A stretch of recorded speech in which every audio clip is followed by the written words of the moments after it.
નમસ્કાર દર્શક મિત્રો, હું છું પરમાર અનિશા. તમે જોઈ રહ્યા છો લોક સામના ન્યૂઝ. તો જોઈએ આજના સમાચાર અમરેલીથી અમારા રિપોર્ટર દિનેશ સાદલ સાથે. અમરેલી શહેરમાં સર્જાતી ટ્રાફિકની સમસ્યાના નિવારણ માટે સિટી પોલીસ દ્વારા કડક વલણ અપનાવવામાં આવ્યું છે. એસટી બસ સ્ટેશન વિસ્તારના વેપારી અગ્રણીઓ સાથે સિટી પોલીસ ઇન્સ્પેક્ટર એમ ઝાલાએ બેઠક યોજીને ટ્રાફિક નિયમોના સુસ્ત પાલન અંગે સૂચનાઓ આપી છે.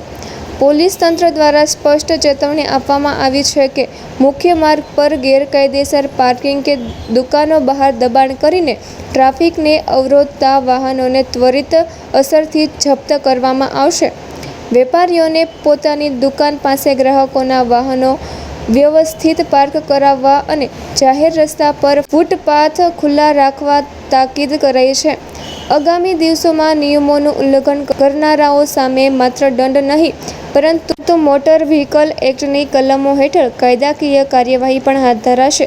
સિટી પોલીસે શહેરને ટ્રાફિક મુક્ત બનાવવા માટે વેપારીઓ અને નાગરિકોને સહકાર આપવા અપીલ કરી છે. આજરોજ મોટા બસ એસોસિએશન તરફથી મિટિંગ હતી. અહીંયા અમરેલી સિટી પીઆઈ ઝાલા સાહેબને ખાસ ગઈકાલે સામેથી ફોન આવ્યો સાહેબનો કે ભાઈ અહીં મોટા બસ સ્ટેન્ડના એરિયામાં જો ટ્રાફિક પ્રોબ્લેમ છે તો આપ મોટા બસ સ્ટેન્ડના વેપારીઓ અને એસોસિએશન સાથે મળીને એક મિટિંગ કરીએ અને જે કાંઈ નાના મોટા પ્રશ્ન હોય તો વાત કરી અને સોલ્યુશન લાવીએ.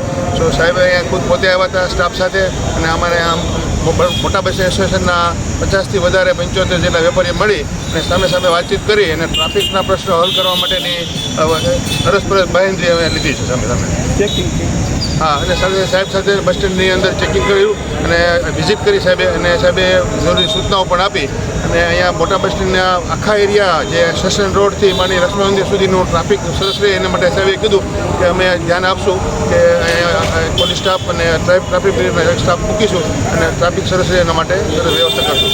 આભાર. તો ફરી મળીશું એક નવા સમાચાર સાથે. ત્યાં સુધી જોતા રહો લોક સામના ન્યૂઝ.